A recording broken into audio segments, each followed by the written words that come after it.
The theme of this year's conference is medical technology, value and innovation for life.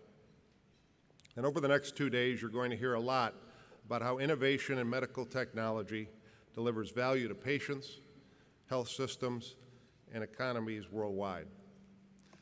But for our first plenary session, we thought we'd start locally by hearing from two of this region's most prominent leaders, Chicago Mayor Rahm Emanuel and Illinois Congressman Peter Roskam. The greater Chicagoland area is a burgeoning hub of medical technology innovation, with more than 15,000 biotechnology companies, focused companies, within a 400-mile radius of the city.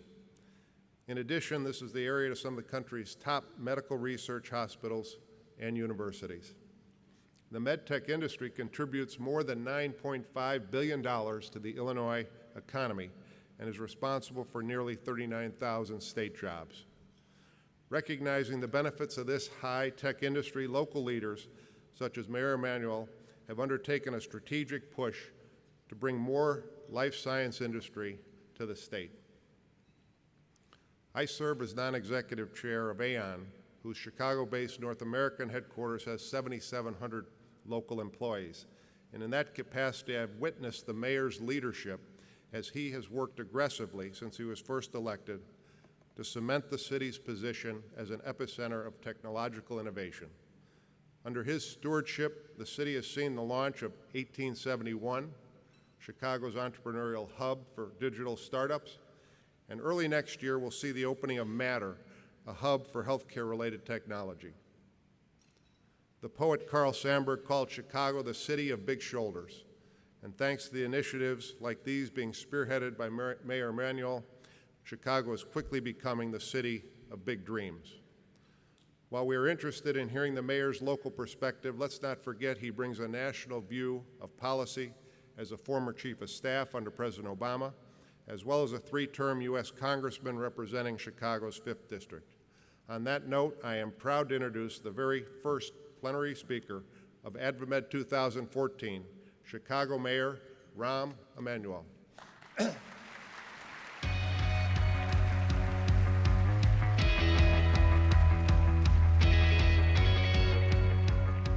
Thank you, Lester. As Lester just said, he wanted you to enjoy the city. I want to be more direct. I want you to go out there and spend some money. Don't just enjoy it, go spend.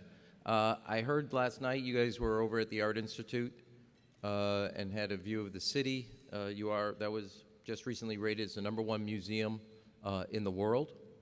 Not that we're competitive, but I thought you should know that you were at a great museum. You're also at the #1 city for corporate relocations. #1 city for people moving into a city. #1 city in college graduates deciding that's where the city they want to go move to start their career, and the #1 city for Little League champions. And I think the last fact was the most important fact for the city of Chicago in the future. Obviously, I'm biased about that, but I think you're in a world-class city. And I just give you a little perspective on what we're trying to do here in the city and why it's relevant to your industry. The city of Chicago, while it is a city that more corporations have moved to and relocated to, and more people now are moving into than ever before, it reversed a decade of outflow, and why people are choosing with their feet to come to this city. When every national comparative or international comparative advantage has been done on the city of Chicago versus 100 other cities worldwide, we're the second most competitive economy in North America, according to IBM, Economist, Pricewaterhouse, and in the top 10 ranking, either 9th, 8th, or 7th worldwide. And in that international comparison, we're the only city in that top 10 ranking that is not either the nation or the financial capital of that nation. Our most important resource are the people of the city of Chicago. 35% of the people in the city of Chicago have a 4-year college degree or better, where in the United States it's 27%. We're the city with 15 4-year institutions. Every June, 150,000 freshly minted 4-year college degrees land in the city of Chicago. On graduation day between Ann Arbor, Michigan and Chicago, don't get on the highway, you'll be roadkill. That's true about South Bend, Indiana. It's true about Madison, Wisconsin. It's true about Champaign, Illinois. It's true about Bloomington. folks from the entire Midwest and around the world come here to start their career and build their resume and their profile and build on their dreams. We're also the city, comparative advantage, has the best connected airport in all of North America. There's nowhere in the world, nowhere in the United States you cannot get to directly, daily, multiple times, weather permitting, and we're working on that. But both through the education and our modern transportation system, both in the city and through our airport, you can get anywhere in the world or anywhere in the city directly, multiple times a day, in a convenient basis, and have the best educated workforce in the world. In addition to that, unlike New York, where they're tied to the success or failure of the financial system, or LA that's tied to the entertainment industry, no one sector of the city of Chicago's economy drives more than 13% of its employment. It has a tremendously diverse economy with a tremendously deep education and skilled workforce. Now that strength also derives directly to your industry and the promise of your industry. As Lester noted, I have some familiarity having worked, well, I don't know if that has to make me go into a witness protection plan or not here, but I did work on the healthcare plan for President Obama. Now I'll leave stage here and you guys can all talk about that. But on a serious note, you're also in the city with 5 of the best teaching institutions in the country. Out of the top 15, Chicago has 5 of the best, 1/3 of the best teaching institutions. We have more physicians per capita than any other city in America. We have a university and intellectual workforce that gives you the depth and reach that you're going to need to build a company. It also has the kind of sales, marketing, financial, professional services that take a company to the next stage. And what the city of Chicago is building through its system is a capacity to help young companies like yours do what they need to do and grow on the talent. Now, in addition to that, one of the most primary driving forces besides our universities of our economic growth is also our research. In the last 3 years, we've brought 5 major research entities to the city of Chicago. At Argonne Lab in the University of Chicago, now brought into the city, we now have a 5-year grant for the next battery and battery research, both for storage and next development of battery. We just received the 5-year grant for all advanced manufacturing. That institute will now be here in the city of Chicago, established at Goose Island. Related to your field, we dealt with the issue for Northwestern University and their medical research, and going up will be at the old Prentice Hospital, is a 2,000-person new medical research institute, bringing together the intellectual and the capacity with what we're now doing with the state, with Matter, so startups have a place and a location where they can actually take their idea out of the lab and begin to actually take it on the road to a venture idea, to a funding idea, to a marketable idea, and forward. The 2 other institutions that we're dealing with is the first new innovation center at the Illinois Institute of Technology, and then a joint project between University of Chicago and Ben Gurion University in Israel on water research and conservation, bringing together, which I think is an essential driver for the next innovation, the type of research that's essential to drive that effort of the new startups. In the city of Chicago, we are actually also doing, I think, the tough things, and I think the essential things. While not directly related to your bottom line, I do think it's relevant to your bottom line. When we were started 3 years ago, we had the shortest school day and the shortest school year in the country. We added an hour and 15 minutes to every child's education every day, 2 weeks to every year. 30% increase in time in class. It is the largest increase in the country of time ever. Every child now gets 2.5 more years in the classroom, starting from kindergarten to high school. We used to have half our kids did not have a full day of kindergarten. We now have universal kindergarten for every child. Our community college system is aligned now with the 7th growth fields for job creation. Malcolm X, near the Illinois Medical District, is now totally focused on healthcare, and the major companies drive the curriculum and the training at that facility for nursing, home health care, all the other areas that you need. So we've aligned our higher education, community college system with our healthcare efforts. And the city of Chicago now went to a 70% graduation from 57% 3 years ago. Our sophomore class will be at 82% in 3 years. And not that I'm competitive, but New York's at 61%, just so you know.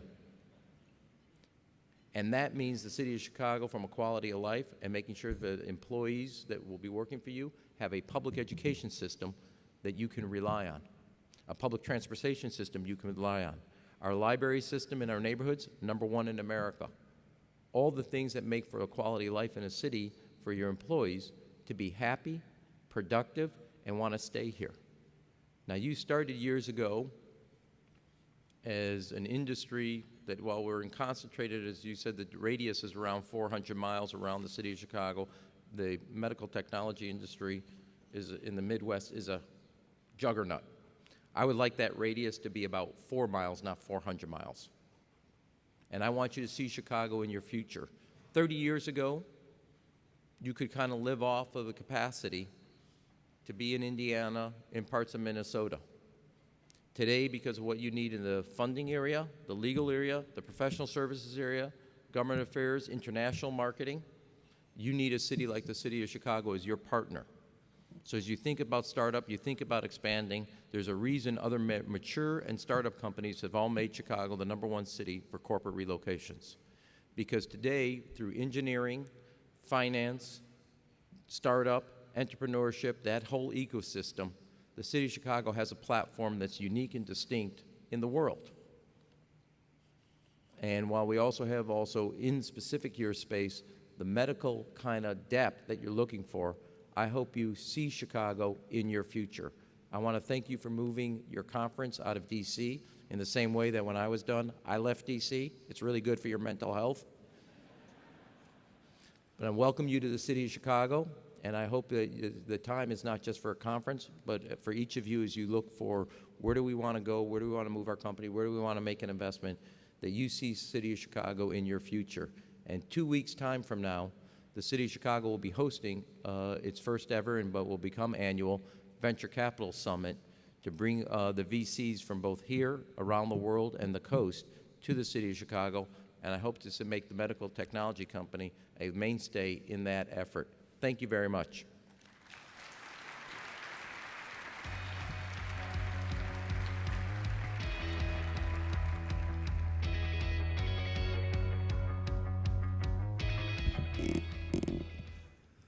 Thank you, Mayor, for taking the time to speak with us this morning.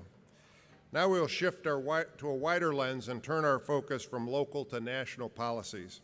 Our next speaker has served as the U.S. Representative for Illinois' 6th District since 2007. In addition, he is a senior member of the House Ways and Means Committee, which oversees any number of key health care and tax policy issues. In the last 2 Congresses, Congressman Roskam served in leadership as Chief Deputy Whip. Prior to making the move to the Capitol Hill, Congressman Roskam served 13 years in the Illinois General Assembly, first as a representative and then as a state senator. Throughout his career, Congressman Roskam has been focused on job creation and been a champion of patient choice and innovation in health care. The Congressman has been a vocal critic of the medical device excise tax, which continues to have such a negative impact on our industry, as well as an outspoken advocate of the need for fundamental tax reform. We'd also like to thank him for his leadership in authoring and advancing key provisions included in legislation signed into law earlier this year that will modernize Medicare's reimbursement system for diagnostics, thus creating a more transparent process for appropriately valuing new tests and ensuring timely patient access to diagnostics. Ladies and gentlemen, please join me in giving a warm welcome to Congressman Peter Roskam.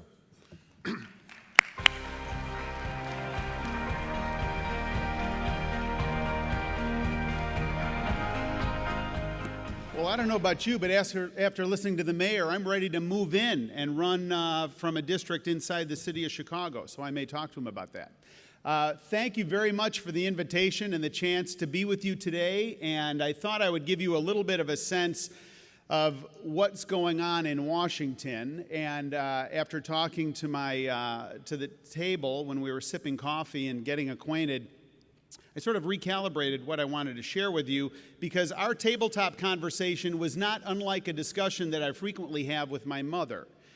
My mom and dad live about a mile away from us, and they'll come over with some frequency, and I will find my mother every once in a while at dinner just kind of staring at me. And she'll then, she'll say, I'll say, Mom, what's up? And she says to me, how do you stand it? Meaning, how do you stand this job that you're doing in Washington? And she's reading the same stuff, she's watching the same shows, and she's feeling overwhelmed by like everybody else is. And what I tell her, and this is what I want to communicate to you, is we all need to take a longer view of history.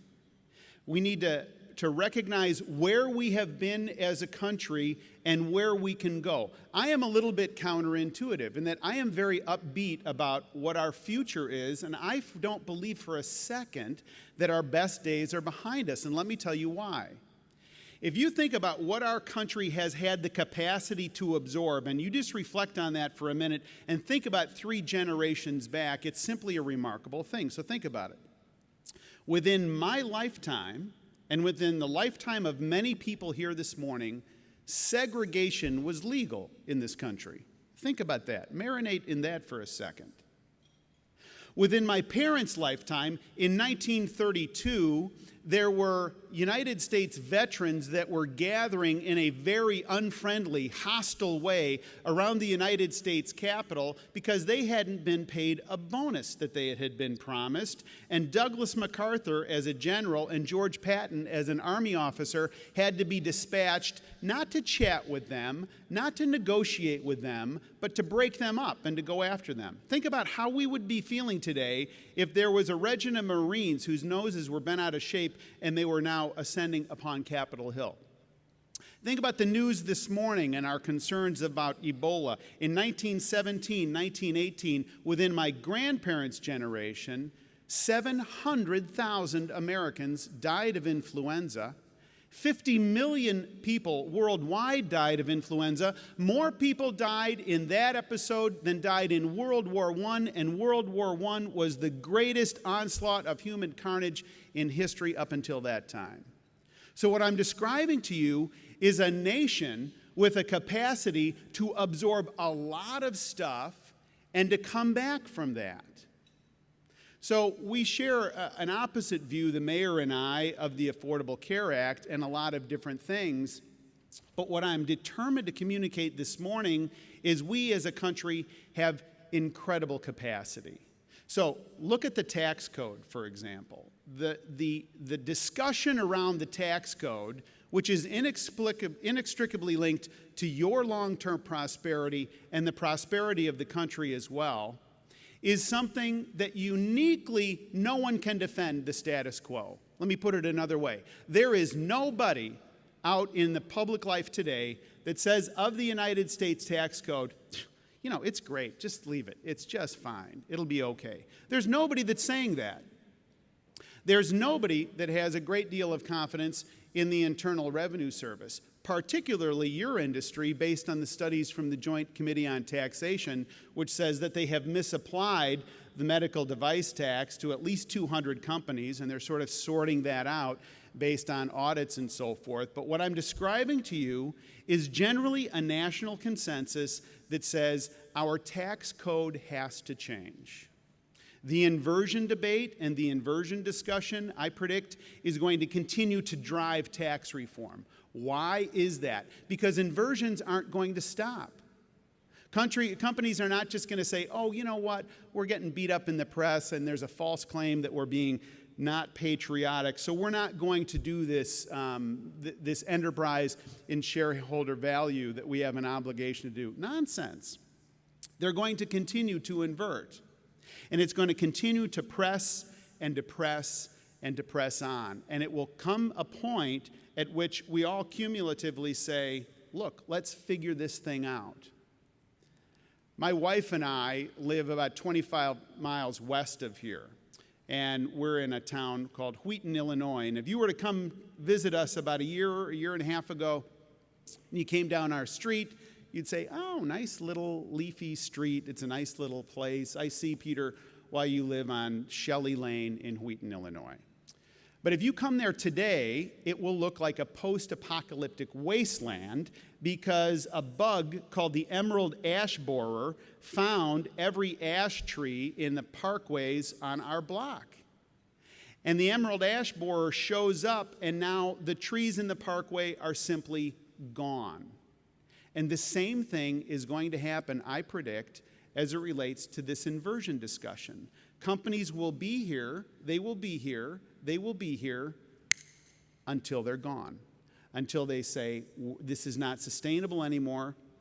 And what's ultimately happening is there's a general debate and a general awareness now on the inversion question that I predict is going to move forward and almost possibly be a transformational moment. Now, how is it that you get the tax code and you reform the tax code and you make it so that we have a tax code that is working for us as opposed to a tax code that's working against us? Isn't that just so big and so overwhelming that it's impossible? Well, some might think that. I don't.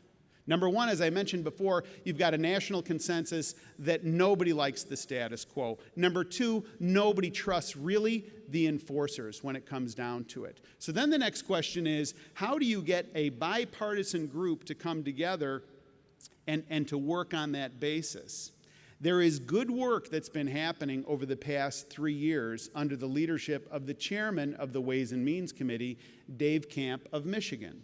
He created a draft that would totally reform the tax code.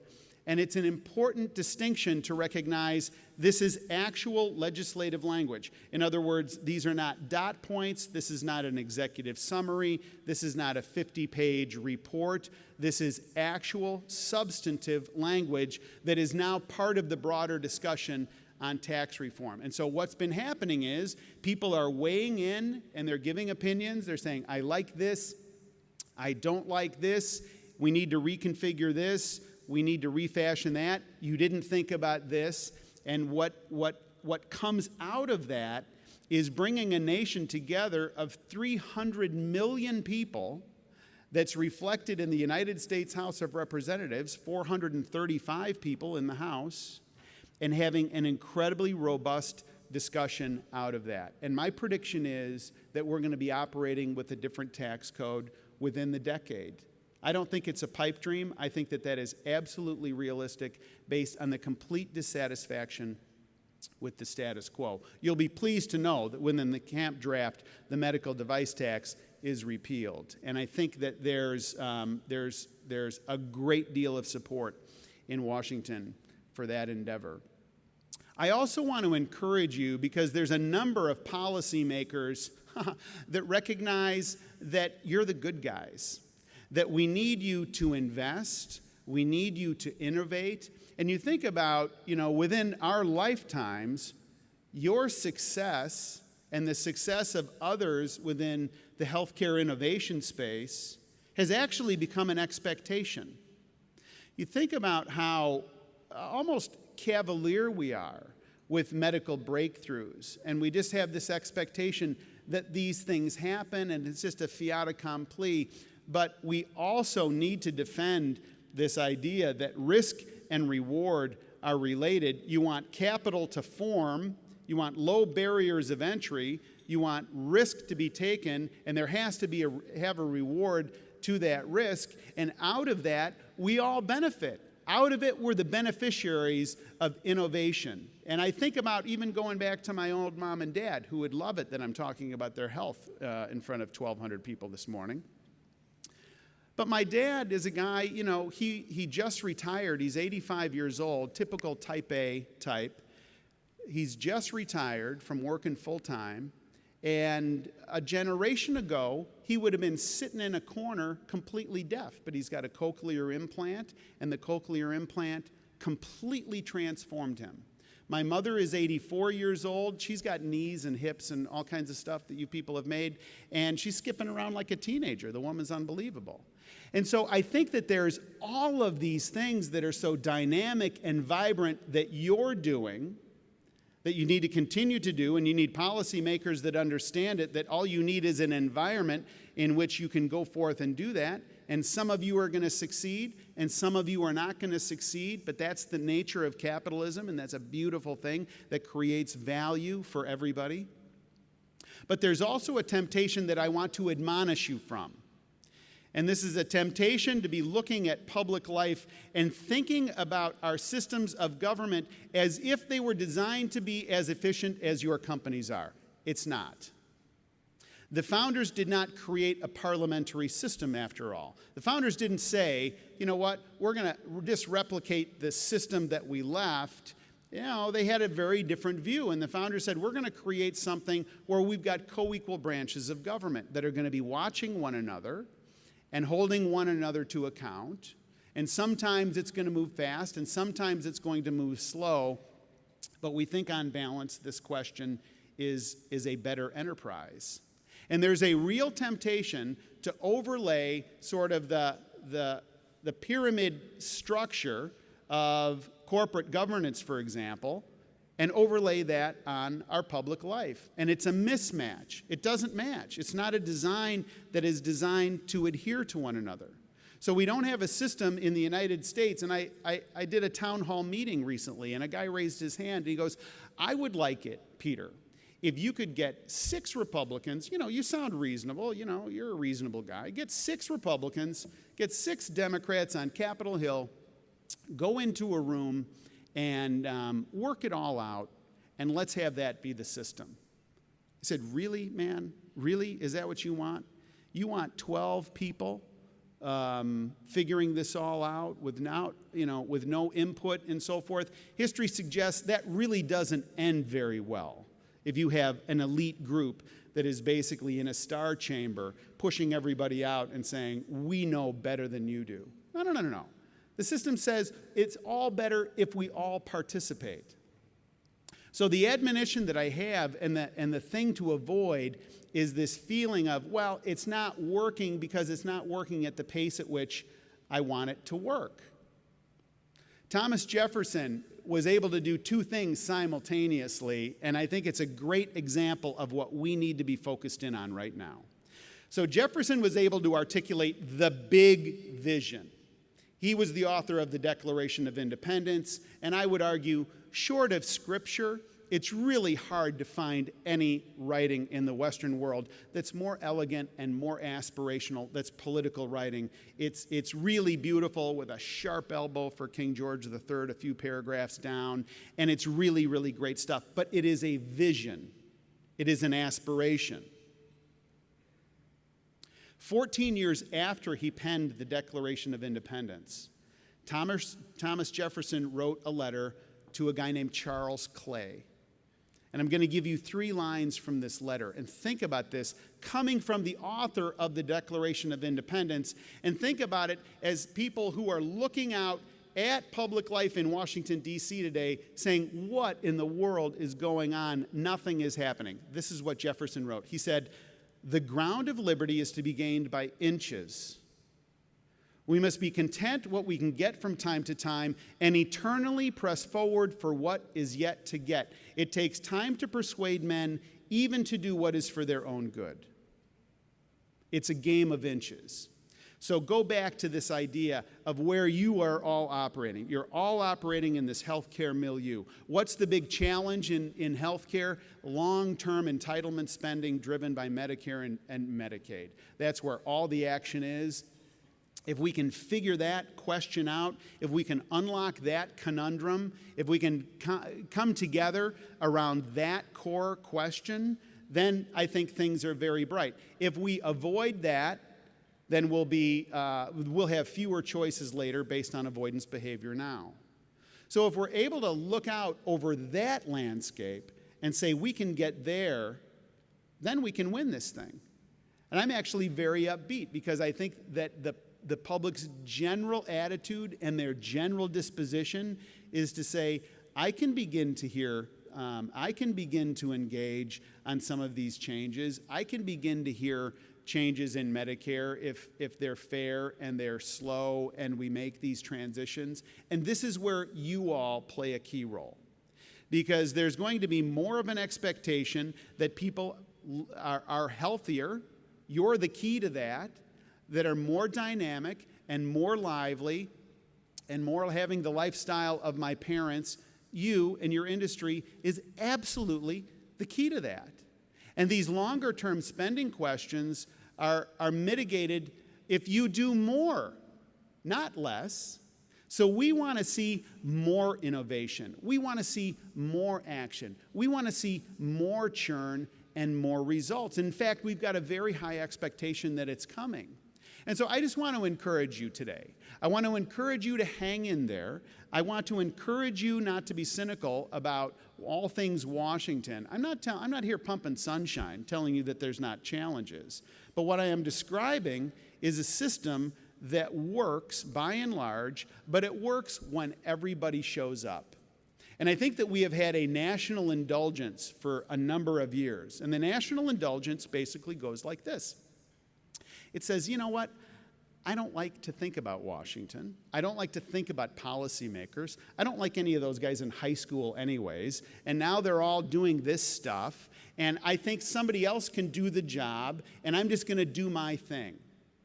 Well, there's a real weakness in that, because the people that are showing up to administer policy and make tax policy and make changes, they've got a wonderful plan for your life. I mean, they have a wonderful plan for your life, and they will tell you how to run your companies. They will run you like show ponies. But the name of the game is for you to play an active role in that.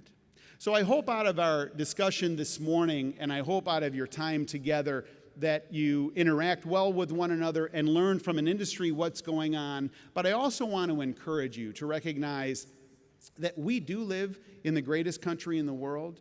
It is a leader, and it is an aspirational place, and we are all the beneficiaries of generations before us that were wise and did good things and were heroic and virtuous. And if we do that, if we recognize what our responsibility is to innovate and to create prosperity and to create the type of health opportunities, then I think we will have done well for the next generation. So thank you all for the invitation, and God be with you. Thank you.